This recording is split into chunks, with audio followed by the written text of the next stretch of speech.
Welcome everyone again. Thank you for being part of the lockup.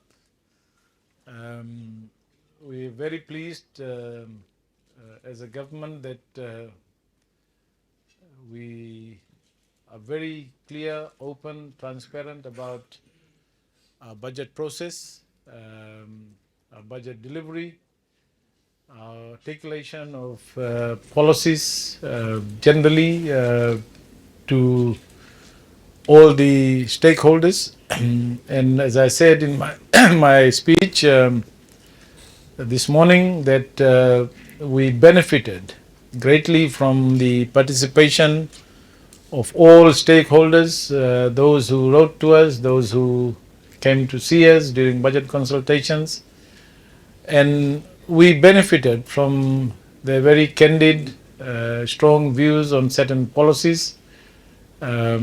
We have listened to a lot of people around the country, and we hope to engage with many of them post-budget as well. And so I'm very pleased that we have come out of the lockup. You have the permanent secretary has given you all the information. Let me just begin by also saying that I want to thank my permanent secretary, the head of budget, Nimia Dawai, CEO FRCS, Mr. Udit Singh, and all other senior people and not so senior, and those in the team within the Ministry of Finance and FRCS. Thank you all for your hard work and diligence in getting the budget formulated and presented today. So with those few words, I think the best thing would be to hand it over to you people, and if you have any specific questions, then I'm happy to answer that, and we take it up from there. Naka.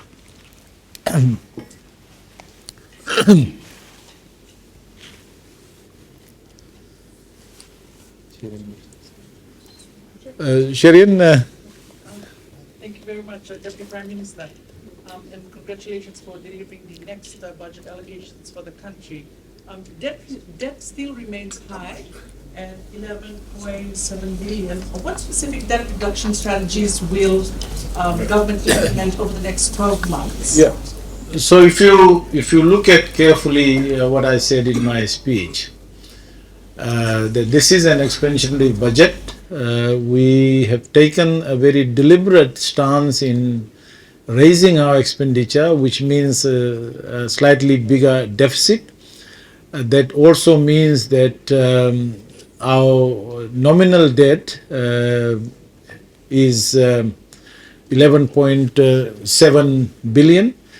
But the most important measure of the sustainability of debt is the debt to GDP ratio. So when we came into government, the debt to GDP ratio was over 90%. Now we, in the shortest possible time, in 2 years, we brought it down to around 75-76%. We are increasing the deficit from 3.5% to 6%, which is about a 2.5% increase. That means that it will take our debt to GDP ratio above what we had in the last budget to 79.8%, still lower than 80%, and 10% lower than what it was 2 years ago. And the rationale for this budget being an expansionary budget is two. One, we have to anticipate the international economic headwinds that is there. This is probably one of the most uncertain global economic environment that we are going through. There has been no resolution on the tariffs by the United States on a number of countries, big or small, and therefore we have to anticipate our domestic response So the domestic response comes in two forms. One, to look at how we can further help our people, address issues such as the deficit in infrastructure, health, education, HIV, new problems that we are now confronting as a result of lack of attention on some of those in the past. Apart from that, we still feel that our people need additional support. Our civil servants, our people who are in the rural areas, our farmers, our pensioners, and so we have increased expenditure to provide additional support for them. However, we are very pleased with the two budgets that we did in the past because we were able to raise more revenue, because we did the reform against the feeling amongst our people that we shouldn't have done that. That has put us in a very, very strong position for this budget. If we had not taken those actions, if we had not created the fiscal space, we would not have been able to move in the way that we have done. So if you look at the budget, series of expenditure allocations to support our people, series of expenditure allocations to support infrastructure development, coupled with the big support on big projects, whether it's Nandi flood alleviation project, whether it's Kinoya, Siwa wastewater project, whether it's roads in Banua Levu, whether it's fixing health centers and nursing stations and subdivisional hospitals.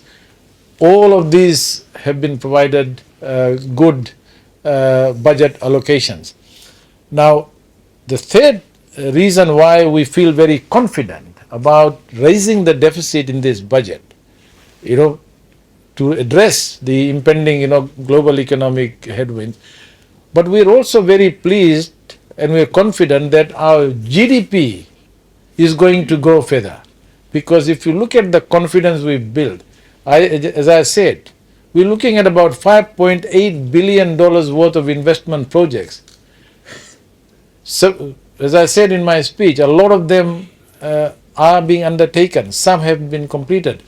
And what we are seeing, we've never had this kind of line, this kind of interest in Fiji from overseas investors, from diaspora, and we are doing a lot more work to get our diaspora to come back. So we expect, although we've revised the growth forecast downwards from 3.4 to 3.2%, I'm very confident that actually we will end up, if barring any very drastic international economic condition, we would be able to achieve higher than 3.4% growth.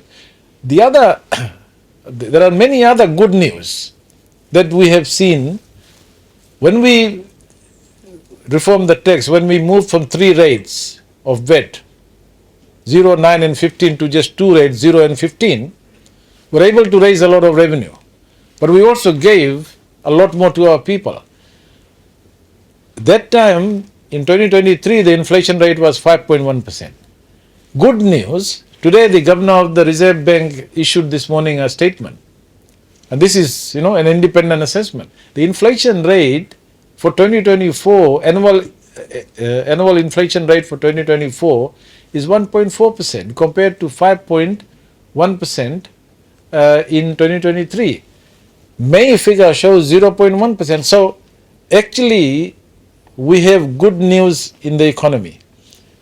Low interest rate, low inflation, good GDP growth, good revenue performance. First time in the last 2 years, credit goes to the Permanent Secretary and the CEO and all those people involved in the forecast. First time in last 2 budgets, we collected more revenue than the forecasted. So which means that the government, we're not playing around with the figures. We are actually doing a very honest, transparent budgeting process. And all this good news suggests to us. So we are confident, Sherian, in response to your question, we are confident that not only we will have a higher GDP growth, that we would be able to reduce our debt to GDP ratio further than what's been forecasted in the budget, 2025-2026 budget. Thank you. Yes, sir. Would really dinner.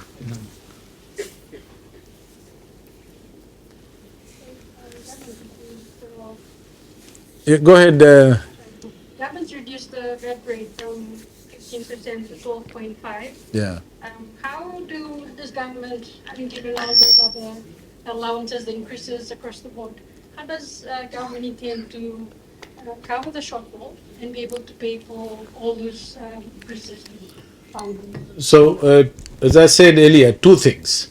One, because the deficit right now is higher, that will include the borrowing, the deficit. But as I said, already we are collecting more revenue than what we ever collected in the past. So the reduction in VAT was possible partly because we are able to see the other aspects of the economy where we feel that even with the reduction in 2.5% VAT, and if the consumption and if the businesses, which is what I said, pass the reduction in the VAT, reduction in duties and other relief given to the people, then we would be able to collect additional revenue. May not be the same in terms of the loss of revenue from 2.5%, but we are happy because we believe that we will be putting about $250 million as a result of that into the pockets of our people, together with 250 million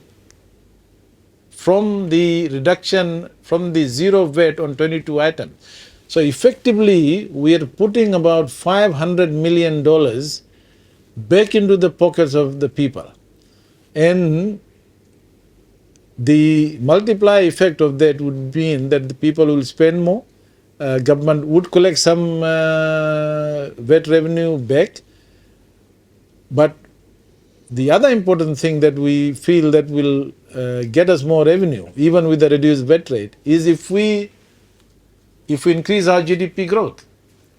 That is our focus, because no amount of expenditure cutting right now, given the demands of our people, given the infrastructure deficit, the space to cutting down expenditure, when you talk about cutting down expenditure, we're not talking about 1 or 2 or 3 or 4 million.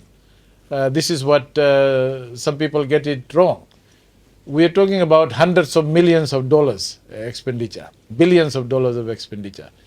And the only way a country can reduce its debt to GDP ratio, raise its revenue, increase employment, look after our people, is through good economic growth.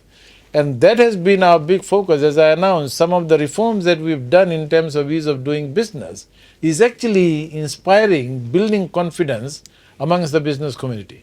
So as I said, if we look at the level of interest, the amount of investment that is already taking place, that itself will take the growth rate, and our target is to go up to 5% growth per annum. And right now, our government's focus, as per our National Development Plan, is to achieve a growth rate of 5%. And only then, in the next 10 to 12 years, we will be able to bring the debt to GDP ratio down to around 50 or 60%. That's how big a problem we have on, in terms of our debt to GDP ratio. So the focus, the big solution, and long-term focus is to raise GDP. And as the National Development Plan says, that 2050 vision is about making Fiji a high-income country, which means you got to grow at more than 5% or more. question about the Samantha. requirements around mobile wallets. Yeah. Providing likely to be also applied retrospectively to existing mobile wallets? And also, is that based on data that you're getting from the providers around suspicious transactions? Yeah, I don't think it's applied retrospectively, but there is a 6 months transition. We will allow people to sort these things out within the next 6 months until 31st December to get your TIN numbers linked to your mobile or e-wallets. For new ones or for existing ones as well? Both. New and existing ones, both. And is that, again, based on data that you're getting or concerns around money being laundered through those accounts or undeclared income? Yeah, it's about, Samantha, it's about, you're right, there is an element of lack of transparency. We think that there is tax evasion. We think that there could be, if we don't address it now, if people begin to, you see, this is how things start. It's like the drug situation in this country. It started, over the last 10, 15 years, it grew and it grew and it grew because the previous government turned a blind eye on it. And now the problem is so big. And similarly, if we don't address this issue of e-wallet, M-Pesa, this is how people will transact. This is how they will move towards that. And then it could, right now there may be, the amounts may be smaller. There would be instances where the amounts might be bigger. But if we don't get a law, if we don't have a compliance strategy, then it can grow into a much bigger problem. And this is also part of our overall strategy, as you had in the budget, to combat drug-related HIV, drug-related crime. So we are hitting this scourge directly. We're putting money into HIV AIDS campaign, we're putting money into drug control, we're putting money into controlling crime. So it's a three-pronged approach to address these three important problems that are linked. And this strategy about looking, because behind all this is money. Behind drugs is money, dirty money as well. And so to be able to see through this, make it more transparent. This is not about going after people. This is about making things transparent. People who should be paying taxes should pay, because we can't run a country and provide services to our people if there are a section of people who don't want to pay tax, who are involved in this kind of illegal activities. We have to come hard on them. Thank you. President Prasad, so you've presented this budget as people and also growth-oriented, but cutting VAT during this global instability could actually widen deficits and delay economic comeback. If you could just explain this tax policy, how it strategically aligns with long-term development. That's in theory you are right, but if you look at as I said, if you listen to me carefully earlier, I was explaining to you the conditions that we have. So there are 3 or 4 positive conditions that we have.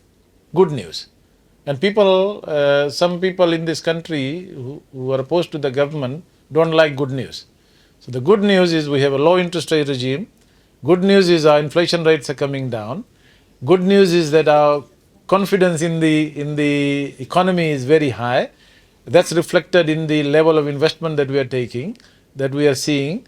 That's reflected on the good growth. You compare our growth rate to our development partners, bigger economies, but still comparable. New Zealand, Australia, our growth rate has been pretty good. And the interest in investment, particularly in the tourism sector, and the tourism numbers have also come out. Contrary to what people were saying last year, that the tourism numbers will go down, it didn't go down. They were saying the same thing about tourism numbers this year. So we are very, very positive about cushioning through any anticipated flow-on effects. So even if we, for argument's sake, we achieved 3.2% growth instead of 3.4, as predicted by the macroeconomic committee, we are still in a much stronger position. And the domestic response that we are putting in terms of addressing the cost of living, anticipating if there is if the Middle East crisis deepens, if the oil prices go up, the first thing that will be affected will be the supply chain, the goods and services, particularly goods imported in the country. Prices could go up, people could be affected more. So we are already anticipating that, and we are saying that 500 million out of bed relief, additional 300 million, we are adding about $800 million in this budget directly into the pockets of our people. That will be, a large part of that will be spending, consumption in the economy that will drive up economic activity, will support investment, support tourism. And so it's a very good, thoughtful, economically sound package that we have put out in this budget. And I said this.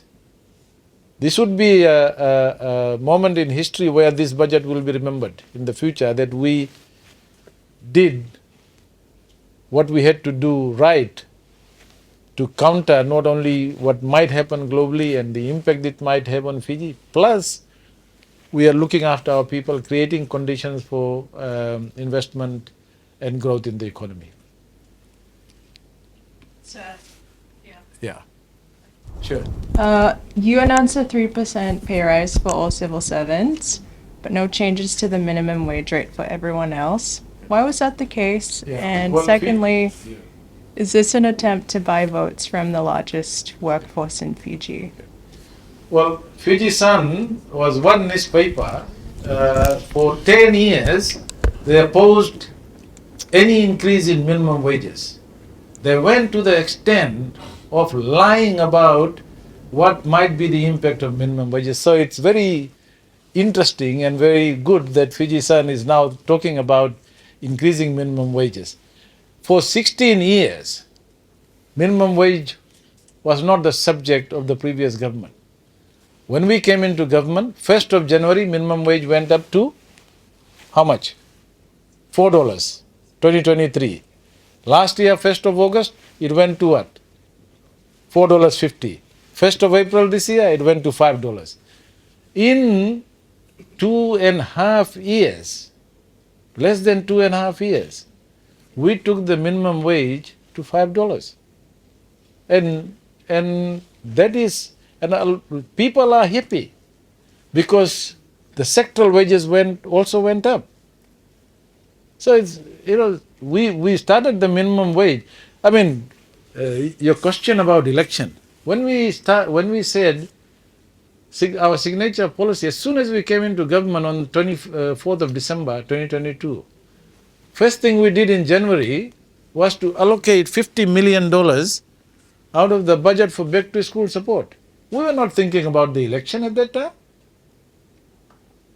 We realized that people were still transitioning from COVID in 2022, 2023, and we wanted to provide them with support. So this government had the courage and leadership to actually take the issue of minimum wage head on. And a time will come when proper processes will be followed, consultation will ensue, where minimum wage may go up.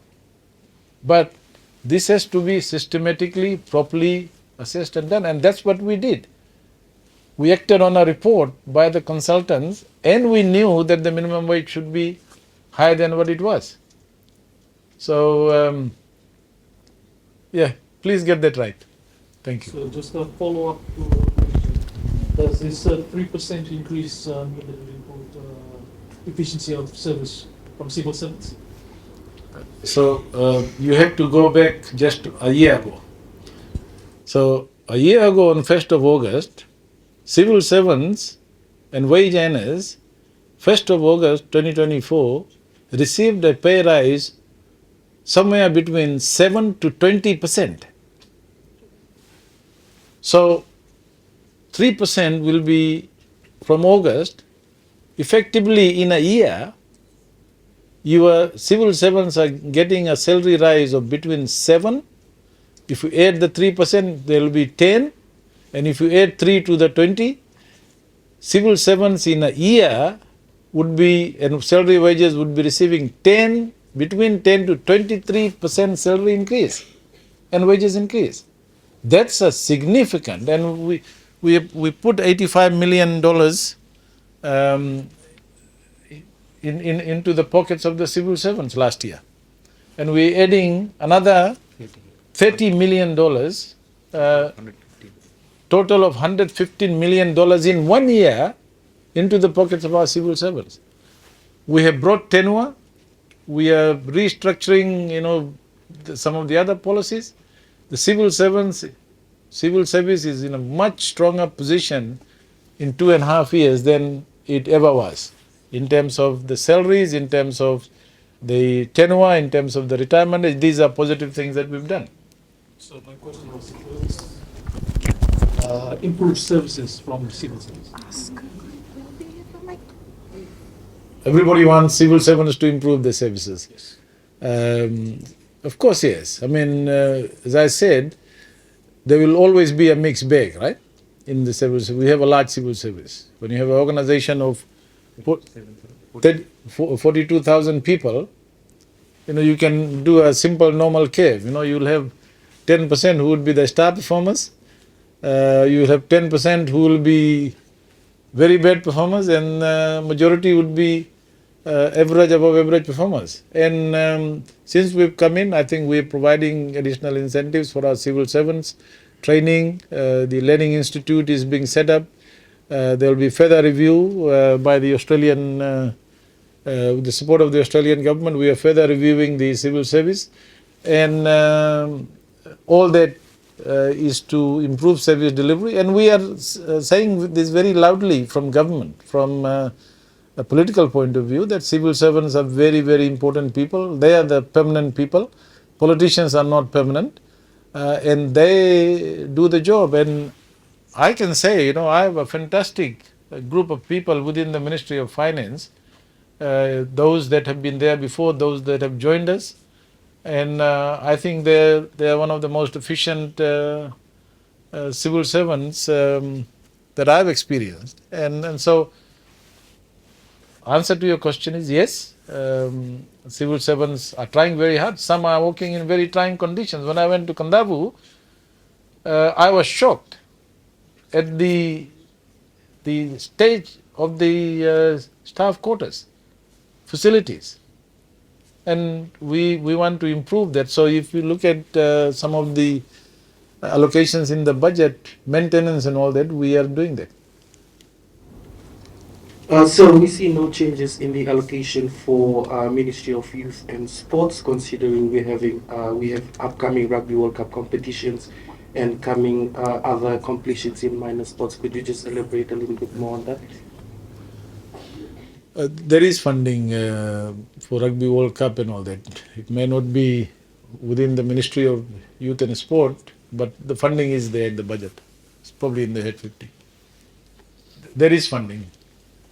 Professor, noting that you will be borrowing more this year, in this financial year, the next financial year, any percentage on how much you will borrow locally and how much will be borrowed from overseas, because there's no 65% plan locally, 35% externally. And on the external one, on the concessional loans, we're getting some very, very concessional loans now. The percentage we are looking at 0.1, some would have 10-year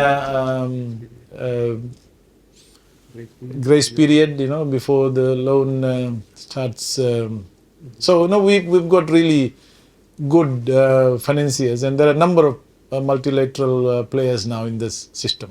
you'll be borrowing from who'd be giving that kind of concessions for us? IDB, World Bank, there are a number of provisions in those multilateral institutions. Specific countries. Under IDA, You can etc. extend. Follow up to that, are you also negotiating direct budget? We will like, we will ideally like more budget support. Are there any active negotiations or discussions? No, we keep talking about these things, and we are confident that our partners are very. In fact, let me say this: the level of engagement that we have created as a government with the international community, with our donors, with our development partners, it's been extraordinary.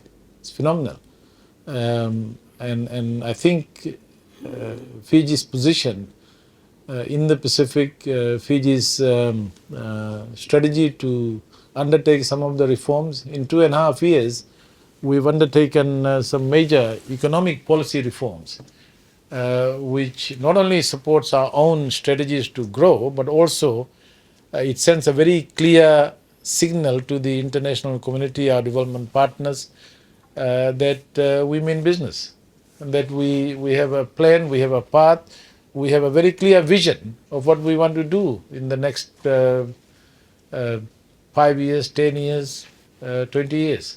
Thank you. Lide, Professor Mike, I thought for a while that you wouldn't ask anything. they were keeping the mic away from me. Professor, my question is to do with your cushioning. You've talked about this budget being one that's one about stability, about cushioning us towards, all of the global shocks that currently exist. But one of those global shocks, namely the Iran-Israeli war, is fragile, to put it mildly. It really depends on leaders who aren't necessarily always about peace, keeping the peace. And given that the majority or a substantial part of our oil imports is coming through that passage of water that Iran has control over and then through Singapore, what is your government's long-term contingency plans to cushion against, further, like what if they start bombing each other again next week or next month or 6 months from now? What's your long-term strategy? I know the economists say that it's about reducing our reliance on fuel, and I note that you don't have substantial investments in greening our energy use here, but can you tell us about some of the work you're doing to reduce our reliance and improve local growth to cushion us against other people, everyone else affecting our economy? Thank you, Lida. I think that's a very intelligent and timely question. So not only we have the Iran, Iraq, the Ukraine war, the Middle East crisis, we still haven't sorted out the tariff issue. So there is an ongoing global tariff issue. But the point you made, and I think Fiji is in a very strong position. 50% of our energy already comes out of renewable sources. And so I think our leaders who conceived the Monasabu hydro project in the late 70s and completed it in the early 80s, it was quite a visionary thing to do, to move away from fossil fuel because we were importing them. So in a sense, we are in a very strong position, and we are now going big. As you heard in the budget, we've announced incentives for solar, renewable sources, residential. So if you put solar panels on your house, you can reduce your bills. You may sell the surplus to the main grid. Plus, there are a number of tax incentives that we are providing, and EFL is also going big on investment into the renewable energy sector, particularly solar. And we are hoping that as a result of those good policies and incentives, that in the next 10 to 15 years, our reliance on fossil fuel would be much lower. So we are looking at that. And I thought that's a very good question, and something that it made economic sense as well. First, you create more investment, you create more jobs. In fact, the job growth assessment around the world is shifting. It's not always the traditional sectors. So we got to look at new sectors. So we are promoting BPOs, for example. picking up. Fiji is now the 10th most sought destination for that. We have a lot of interest from tourism investors. We have a lot of interest from private investors in the renewable energy area. And it makes economic sense for us not only to just reduce the volume of fuel that we import, which can raise cost of other things because that's the we are dependent on imported oil, but it also helps create other kind of industry and job for our people. And so this budget is actually homing into it very well. So you sound very hopeful. You're hoping for a lot of things. What are you frightened of? What are the things? What's the kind of global shock that could send your budget into disarray? I already said that we have a frightening global context. So, two things. One, as you said yourself, if the war escalates, and it's a very turbulent region, and if we, there is history for us to learn. Oil crisis of the 70s, of the 80s, the global financial crisis. These things can do a lot of damage. I know the GFC between 2008 and 2010. One of the things that Australia did at that time, in anticipation of the big crisis, was to send money directly into the pockets of the people so that they could spend, the economic activity will continue. So part of this budget is also it does two things. It kills two birds in one.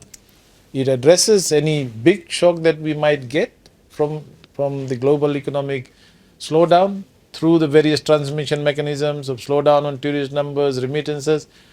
Plus, it also helps the people who would be affected, either they with no job, either with rising cost as a result of fuel price. So this is a very anticipatory measure, and it's not only just increasing civil service pay, increasing social welfare. We are putting money in a lot of other sectors. For the first time, our agriculture sector, resource sector, as the governor of the Reserve Bank said this morning in his release, is actually showing signs of growth. We are not relying on tourism alone or remittances. We are actually focusing on major investments, 80-acre land already in Vanua Lebu, investment in agriculture by Fiji Water, which they wanted to do it for a long time. For some reason, they were not provided any kind of incentive. We did that. We have provided. Vanua Lebu is actually booming right now. With the tourism development project, with all these investors and businesses can see that it's a growth area. And in the next 10 to 15 years, Vanua Lebu would be the growth pole for a lot of things, particularly in the resource sectors and tourism sectors as well. So some economists are saying that we are almost at capacity in terms of the potential for our tourism industry to contribute to GDP, and citing the lack of beds. Yeah, those economists probably, in one sense they were right 2 years ago. My question was going to be... No, so 2 years ago we had capacity issues because after COVID the numbers just went up. There was a pent-up demand, pent-up savings in Australia, New Zealand and other places. A lot of tourists came to Fiji. Then we found out that the number of hotels, rooms, but there are other new developments that have taken place. You look at the number of Airbnbs, people are investing in the houses. So there's a lot of different kinds of accommodation that are being made available to our tourists. Plus we see a lot of big names wanting to invest, and already, as I said, a number of Batu Telai in Nandi, number of hotels are coming up, room capacity is increasing. So that supply bottleneck, leader, would be it's still there, but it's being addressed, and I am confident that it's already happening. Plus all these other new types of accommodation that is gaining momentum. A lot of Airbnb investments, and these are very good accommodations. It not only caters for tourists, it caters for all kinds of people who want to travel to Fiji. Professor Prasad, Yeah. this morning you introduced an asset declaration raising for sole traders.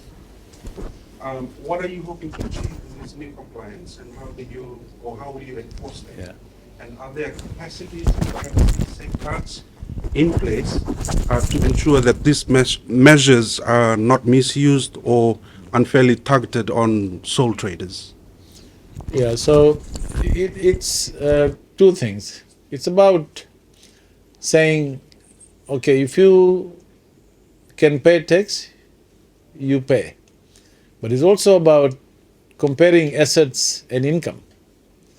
So if you own assets not commensurate with your income that you are declaring, that means you may be underestimating or under-declaring your income.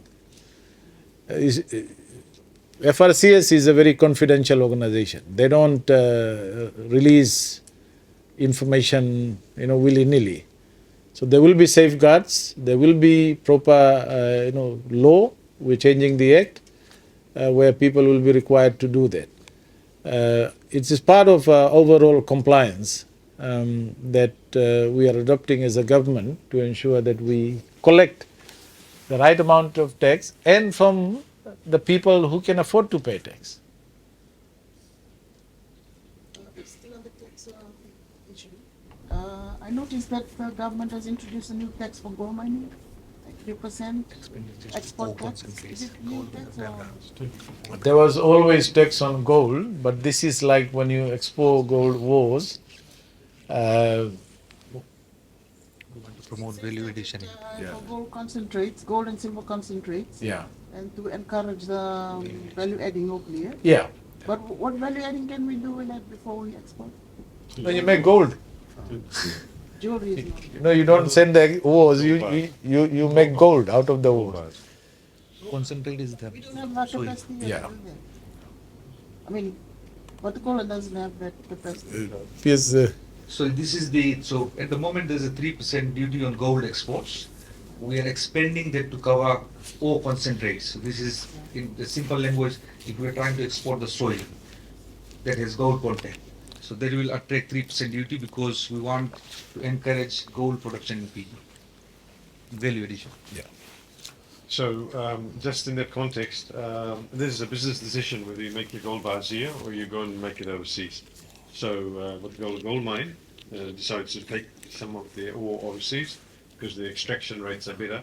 Some of their technology here are reasonably old, and they get better extraction overseas. Thank you. These guys know the details better than me. So is there an allocation for municipal elections and are they still on the table? Municipal elections to the elections office? Is there a budget?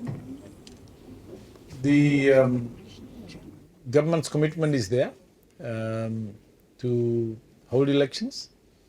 When, I can't tell you now. So just how will government ensure that businesses pass down the reductions to the people? How will the government ensure and enforce that? Yeah. I think that's a very good question. As you heard in my budget speech, we've set a task force between FCCC, Consumer Council of Fiji, FRCS and Ministry of Finance. All we are saying is that the businesses should justly pass on some of those reductions to the consumers. These are policies to support the consumers. We're not saying, you don't, we don't want businesses to just squeeze everything out of the consumers, even when the government feels that the reduction in certain duties or taxes should be passed on to the people. In theory, that's what should happen. Sometimes it doesn't happen, so we want to make sure that this task force will look at very clearly, effectively, where possible, where we feel that we need to take action, bring price control on certain items if the businesses are not passing on that, or any other punitive measures that we may feel is necessary if they are violating the laws or the policies. So my question is on the efficiency of government ministries. If you've looked back at the 2024 to 2025, the underutilization of allocations, how many ministries have reported underutilization of allocations, and Yep. whether the ministry will be putting in mechanisms to improve accountability? Maybe I'll ask the head of budget to answer the question more detail. But all I want to say is we've improved significantly. 2023-2024 budget, we found that there was the utilization rate was a bit low. I think in this financial year it's improved significantly. And we're also making some reforms within the financial management system approach. For example, requisition, where they had to come back to the Minister and Permanent Secretary, the Ministry of Finance, to ask for approval. There's certain expenditure items will now be entrusted to the respective ministers and permanent secretaries. We will be piloting that, making sure that there is no bureaucratic headers, there is no time wasted in simple things like approvals, and that ministry would be able to do this more effectively and efficiently and utilize the budget that has been allocated for. And we feel that innovation will help, but we'll have to monitor, because part of our responsibility within the Ministry of Finance is to ensure that all processes are followed in terms of the approvals and use of funding allocated to different ministries. Nimia, you want to add?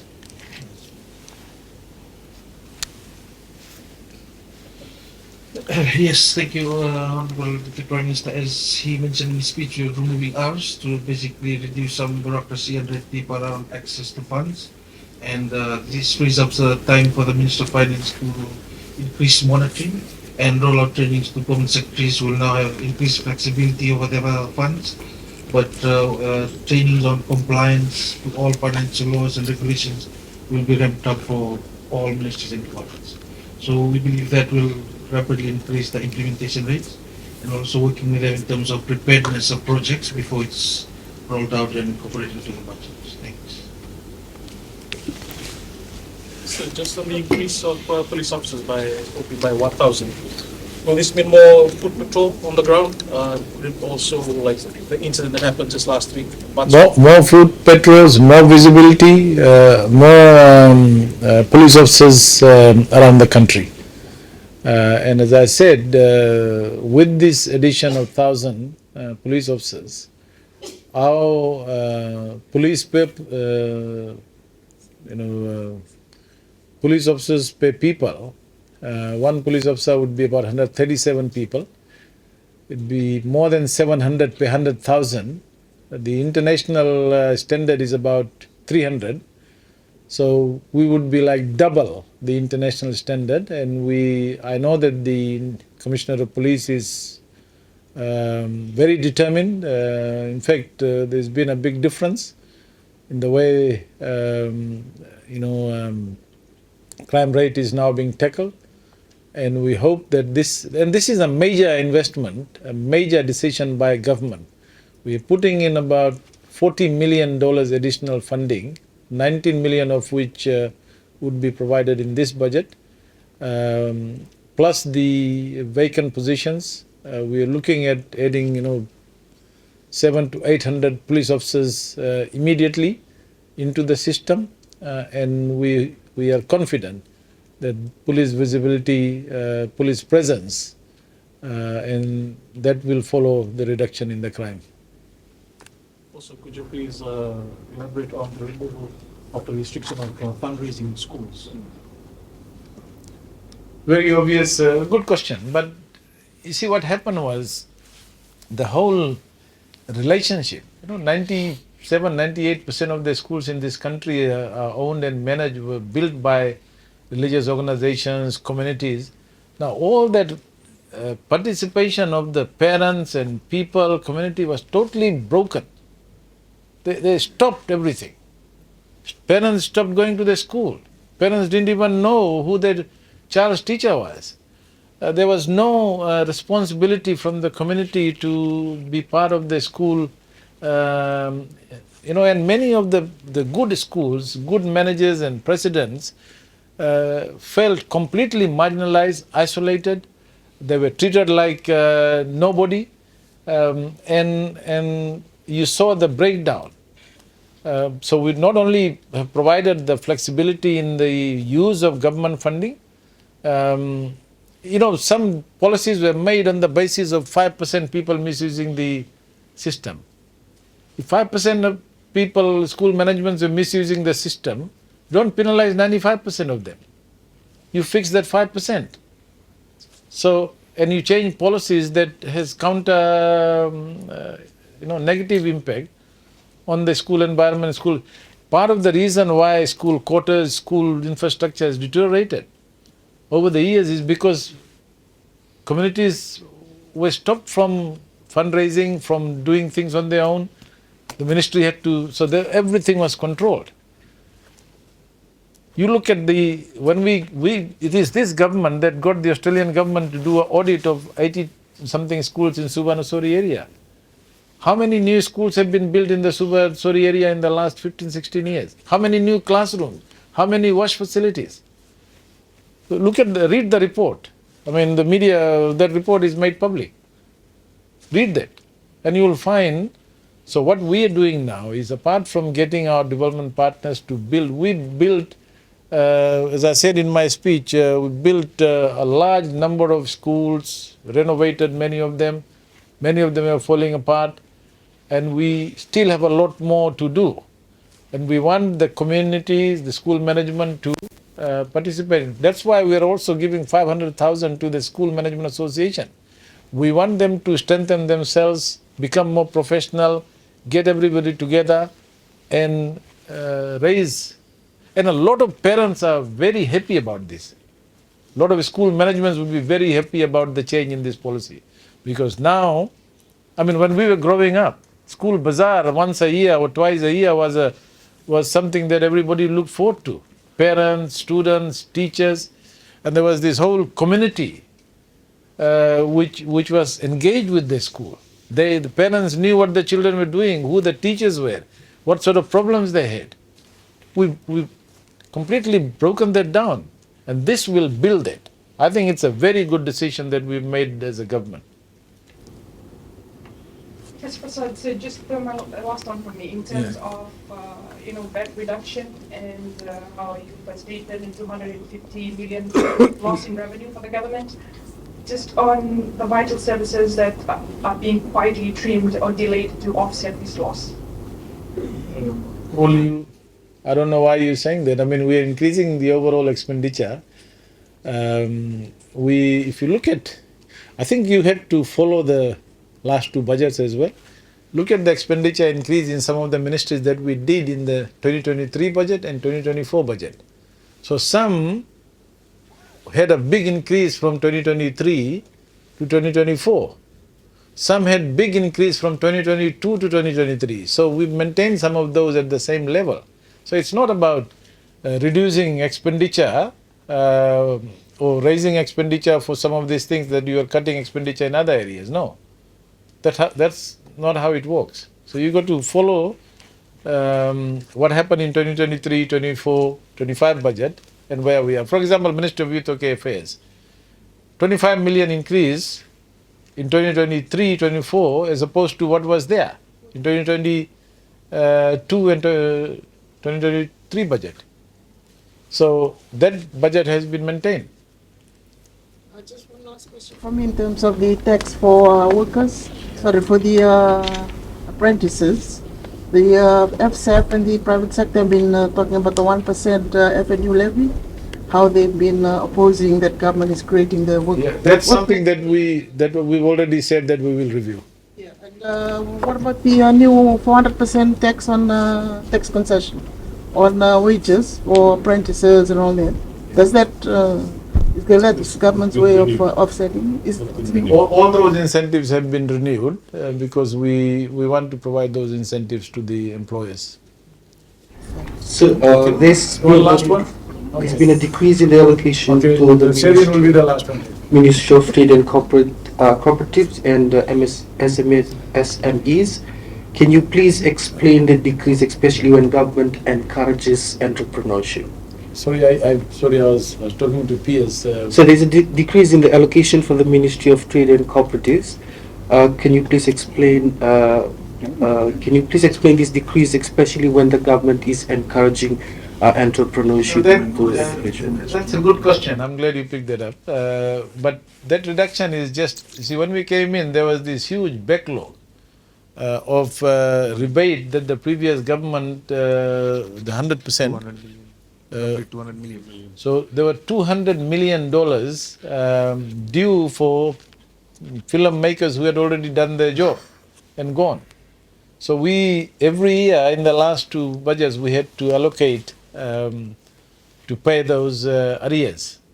And that's now been done. So obviously that amount that was going for the rebate has been reduced. Okay, Professor, last one.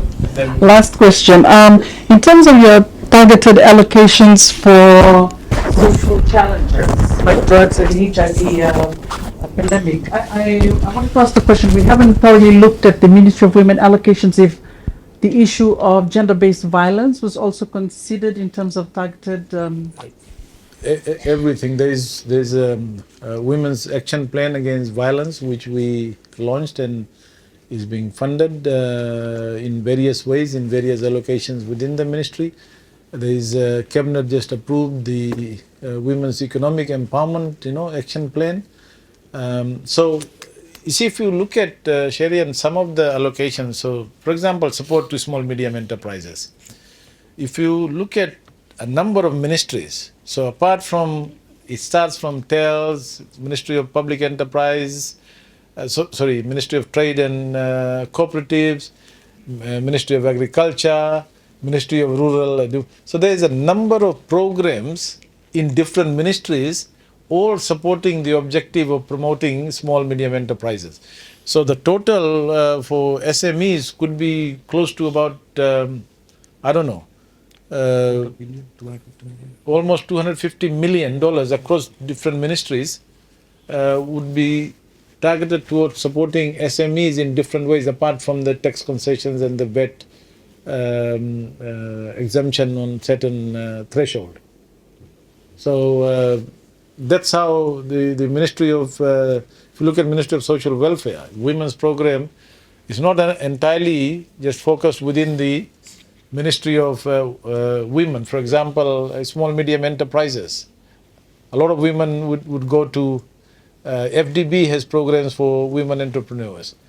So there are a number of different ministries which cut across the same theme and the same strategy to promote women in business, women entrepreneurs, and then the Fiji Police Force, the different ministries that health, for example, and working very closely with Ministry of Social Welfare to address some of the concerns of women, particularly violence and what causes violence in some of those homes where women suffer. So, yeah, there are different strategies. And Social Welfare Ministry has a large budget as well. Thank you very much, gentlemen and ladies. We're very pleased that we not only provide lockup now, we are also very open and accessible to the media.